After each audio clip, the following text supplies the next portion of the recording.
تو اپنے آپ کو مطمئن رکھنے کے لیے اللہ رسول کے فیصلوں پر چلنا بڑا ضروری ہے۔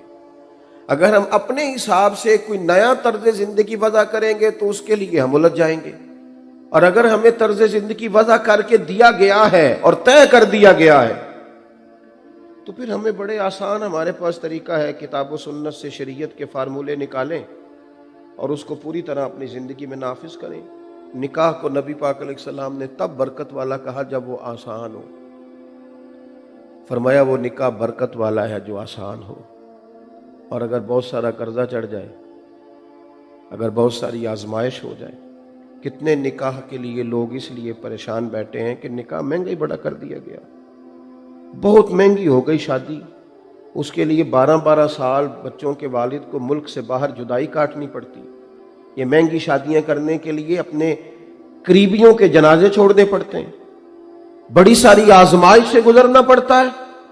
اور ہمیں جو دین رسول کریم نے عطا فرمایا ہے، صحابہ میں امیر ترین آدمی حضرت عبد الرحمن ابن عوف، امیر ترین بندے، لاکھوں دینار ان کے وصال کے بعد ان کے اہل خانہ کو ملے، امیر آدمی ہیں، لیکن دولت اتنی صاف ستھری ہے کہ اللہ کے رسول نے ان کے پیچھے نماز بھی ادا کی ہے، حضور نے پیچھے نماز پڑھی ہے۔ سب کی دولت میلی کچیلی نہیں ہوتی، کچھ لوگوں پر خدا کا خاص فضل بھی ہوتا ہے، حضور نے ان کے پیچھے نماز پڑھی۔ حضرت عبد الرحمن ابن عوف فجر کی نماز کے لیے نبی پاک علیہ السلام کی اقتداء میں کھڑے ہوئے، اور جب سلام پھیرا تو ان کے سفید کرتے پر زرد رنگ کا داغ تھا۔ تو سفید کرتوں پر داغ جلدی نظر آتا ہے۔ حضرت بابا بلے شاہ صاحب سے کسی نے کہا تھا کہ میں ممبر پہ بیٹھتا ہوں تو بعض لوگ تنقید بھی کرتے ہیں، تو فرمانے لگے پھر اگر سفید کپڑے پہننے ہیں تو داغ تو لگے گا، اگر سب سے آگے بیٹھنا ہے تو پھر تو لوگ طائرانہ نظر ڈالیں گے۔ یہاں تے چٹی چادر لا دے نا کڑیے تے پین فقیراں دی لوئی، چٹی چادر تے داغ لگیندا ہی تے لوئی نو داغ نہ کوئی، پھر یہاں تو اس طرح آ جانا، کوئی دعویٰ ہی نہ کرنے کی اور پارسائی کا، اور اگر تیرا دعویٰ دوسروں کو سمجھانے کا ہے، قائل کرنے کا ہے، عوام کو سمجھانے کا ہے، تو بڑے اچھے اچھے لیکچر دیتا ہے، وہ کوئی بھی ہو، مذہبی آدمی ہو یا سیاسی ہو، تو پھر تو لوگ فوری طور پر تنقید بھی کریں گے، بھئی آپ کہہ رہے تھے تو کر کیوں نہیں رہے، لما تقولون ما لا تفعلون، وہ بات کیوں کہتے ہو جس پر عمل نہیں کرتے۔ بہرحال میں نے بات کو لمبا نہیں کرنا، سمیٹنا ہے۔ تو حضرت عبد الرحمن ابن عوف کے سفید کرتے کو زرد داغ تھا، تو حضور نے پوچھا یہ کیا ہے، اتنا امیر آدمی، اور جواب کیا دیتے ہیں، کہتے ہیں یا رسول اللہ صلی اللہ تعالی علیہ وسلم میں نے نہ کل نکاح کیا تھا، کل میری شادی تھی، تو وہ خوشبو لگائی تھی تو ذرا داغ رہ گیا ہے۔ یعنی اتنے امیر آدمی کی شادی گزر گئی، کسی کو پتہ بھی نہیں چلا پورے مدینے میں۔ اور یہاں بھی جب انہوں نے کہا تو ایک بندے نے بھی نہیں کہا یار آپ نے بلایا ہی نہیں، یار آپ نے دعوت ہی نہیں دی۔ انہوں نے کہا میرا نکاح تھا، میں نے خوشبو لگائی تھی، کپڑے پر خوشبو کا داغ رہ گیا، تو حضور مسکرائے، یعنی خوش ہوئے، اور فرمایا ولیمہ ضرور کرنا، چاہے ایک بکری ذبح کر لینا۔ تو تھوڑا سا چیزوں کو، تھوڑا سا نارمل زندگی میں واپس لوٹیں۔ آزمائش والا وقت آتا جا رہا ہے، آہستہ آہستہ یوں کیمروں کے اندر بند ہو رہے ہیں کہ یوں لگتا ہے کہ ساری دنیا، اب تو وہ، میں ایک ڈاکٹر صاحب کو پڑھ رہا تھا، وہ کہہ رہے تھے لوگ سلیقے سے سو نہیں پاتے لہٰذا بیمار ہیں۔ کیوں؟ اس لیے کہ موبائل تکیے کے نیچے رکھ کے سوتے ہیں، بڑی ٹینشن ہوتی ہے بچوں کو کہ کوئی نیا کومنٹس تو نہیں آ گیا، جلدی کریں۔ وہ لائکس کا اور کومنٹس کا ایسی بیماری لگی ہے کہ وہ نیند لے گئی ہے۔ تھوڑا سا عام زندگی میں آئیں اور اللہ رسول کا ہر فیصلہ قبول کریں۔ 24 لاکھ مربع میل پہ حکومت کرنے والے حضرت عمر یہ بھی جانتے تھے کہ دین میں گنجائش ہے اچھے کپڑے پہننے کی، وہ جانتے تھے، اور سمجھدار آدمی تھے، جو آدمی مدینہ طیبہ میں بیٹھ کے کیسر و کسریٰ کی سیاست پر نظر رکھتا ہے اور یہاں بیٹھ کر وہ سارے محکمے قائم کرتا ہے اور چھوٹے بچوں کے وظیفے شروع کرتا ہے اور پولیس اور فوج کے محکمے کو باقاعدہ ایک ترتیب دیتا ہے اور بہترین سیاسی شورا قائم کرتے ہیں جس سے تمام دینی اور سیاسی امور میں مشاورت ہو سکے۔ انہیں یہ بھی پتا تھا کہ حضور کی حدیث موجود ہے کہ اگر تمہارے پاس گنجائش ہو تو اچھے کپڑے پہن لو، لیکن انہوں نے اس چیز کو مشکل جانا۔ وہ سمجھتے تھے کہ جب لوگ رواج بنا لیتے ہیں نا، غریبی ختم نہ ہوئی ہو تو لوگ رواج بنا لیتے ہیں، تو پھر حالات خراب ہوتے ہیں۔ یہاں بھی کوئی اعتراض نہیں ہے، اگر سارا ملک امیر ہو جاتا ہے تو کریں جو جس کا دل چاہے، لیکن جو بہت بڑا فرق ہے نا، ایک طرف مصیبت یہ ہے کہ لوگ غربت کی سطح سے نیچے زندگی گزار رہے ہیں، اور دوسری طرف حال یہ ہے کہ نئے ماڈل کا موبائل شارٹ ہو جاتا ہے ملک میں۔ مجھے ابھی دوست اپنی گاڑی میں لے آئے تو گاڑی ذرا بہت بڑی تھی، میرے سے تو خیر کافی بڑی تھی، تو میں انہیں بار بار کہہ رہا تھا کہ وہ میں کنوں کنوں دساں کا میری نہیں، یہ تو بڑی مشکل ہے، اس لیے کہ ہم تو چاہتے ہیں کہ بس اتنا ہی گزارا ہو جائے جتنی کہ انسان کی حیثیت ہے، اس سے زیادہ اڑنے سے ویسے بھی تھکاوٹ محسوس ہوتی ہے، انسان تکلف محسوس کرتا ہے، لیکن وہ محبت کا معاملہ تھا، میں انکار نہیں کر سکا، بیٹھ گیا۔ اپنی زندگی کو، شب و روز کو اس طرح کا بنائیں کہ جس سے دوسروں پر بوجھ نہ بنے، آسان طرز زندگی ہو، آسان۔ میں سیلاب زدہ علاقوں میں وہاں گیا دوستوں کی اشکشوئی کے لیے، ایک نوجوان سے میں نے ملاقات کی، میں نے 2-4 باتیں ابھی شروع کی ہی تھیں کہ وہ یوں یوں کر کے میرے دائیں بائیں دیکھنے لگے۔ میں نے کہا خیر ہے؟ کہنے لگے مولوی صاحب کیمرہ نہیں لائے ساتھ؟ کیمرہ کدھر ہے آپ کا؟ یہاں تو لوگ صرف وہ آتے ہیں ذرا تھوڑا سا نا 2 بول ان کے بھی مل جائیں ذرا، حد سے زیادہ قوم تو وہ ہے کہ جو آہستہ آہستہ ساری یوٹیوبر بن جائے گی۔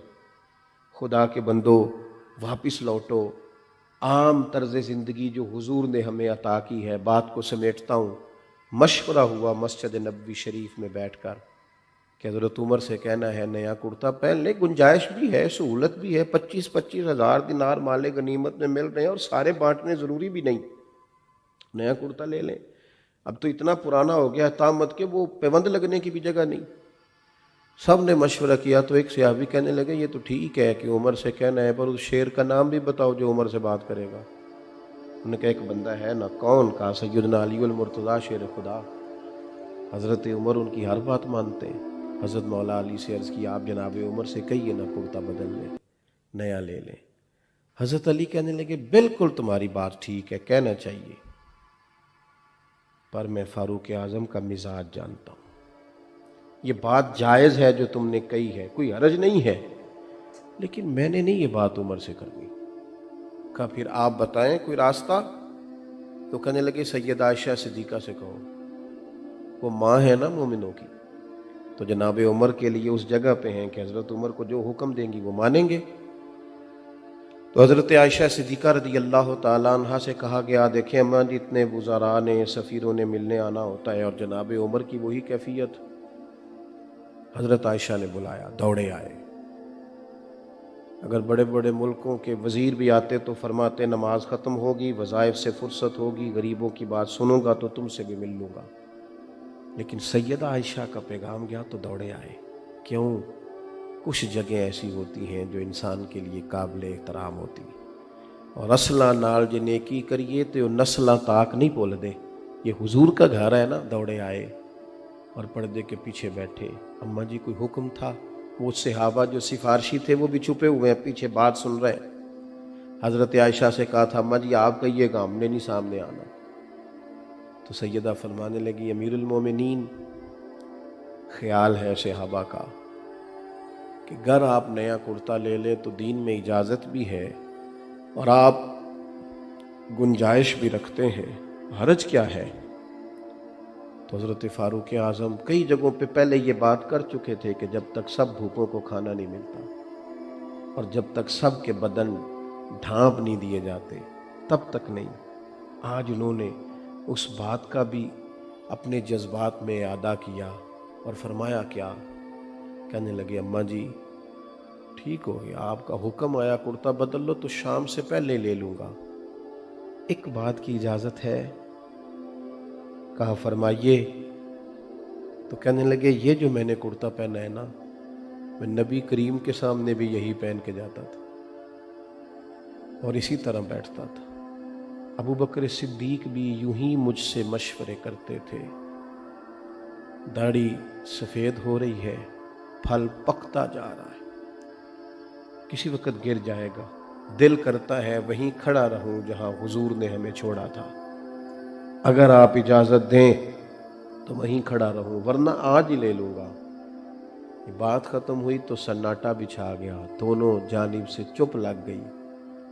دیر کے بعد حضرت عائشہ کی ہجکی کی آواز آئی، وہ روئیں اور فرمانے لگی عمر بات صحابہ کی بھی ٹھیک تھی، پر جہاں آپ کھڑے ہیں آپ تو بالکل ہی ٹھیک ہیں، لہٰذا جیسے چاہیں ویسے وقت کو بتائیں۔ دوستو کوئی حرج نہیں ہے، جائز پیسے ہوں تو لمبے چوڑے بھی معاملات کریں، لیکن تھوڑا سا پیچھے پلٹ کر ضرور دیکھیں۔ گاؤں سے آ کر پڑھنے والے بھول ہی گئے ہیں کس کی ماں نے کتنا زیور بیچا تھا، پیچھے بھی تو لوٹنا ہے نا۔ وہ میرے گاؤں کا غریب دہقاں سڑک کے بننے پہ تھا کیوں پریشاں، جب اس کے بچے شہر میں جا کر کبھی نہ لوٹے تو لوگ سمجھے۔ پھر سمجھ آئی لوگوں کو کہ یہ سڑک کی اتنی مخالفت کاہے کو تھی۔ تھوڑا سا حضور کے ہر حکم کی پابندی کی کوشش فرمائیں، چیزوں کو دیکھیں۔ میرا مضمون مکمل ہو گیا۔ ایک ہوتا ہے فقیری میں فقیری کرنا، وہ بھی اچھی بات ہے، لیکن زیادہ اچھی بات ہے بادشاہی میں فقیری کرنا۔ یہ جو نبی پاک نے فقیری کی ہے نا، یہ فقیری میں فقیری نہیں، یہ بادشاہی میں فقیری ہے۔ یہ جو حضرت صدیق اکبر نے فقیری کی ہے، یہ فقیری میں فقیری نہیں، یہ بادشاہی میں فقیری ہے۔ اور یہ جو حضرت عمر نے فقر کیا ہے، یہ بادشاہی کی فقیری ہے۔ یہ بڑی مزیدار ہوتی ہے، بڑی مزیدار۔ سلام اس پر کہ جس نے بادشاہی میں فقیری کی، محبوب نے بادشاہی میں فقیری کی ہے۔ میں دل کی گہرائیوں سے دعا کرتا ہوں، اتنی خوبصورت، اتنی میٹھی، اتنی ٹھنڈی اس بزم نور کے لیے، سجانے والوں کے لیے، اور بالخصوص دولہا میاں کے لیے، کہ اللہ تعالیٰ انہیں دارین کی برکتیں دے، ہر شر کو ان سے دور رکھے، ہر خیر انہیں عطا کرے۔ اللہ تعالیٰ ان کے مقدر کی ساری خزائیں دور رکھے اور ان کے بخت کی ہر بہار انہیں نصیب فرمائے۔ آخر دعوانا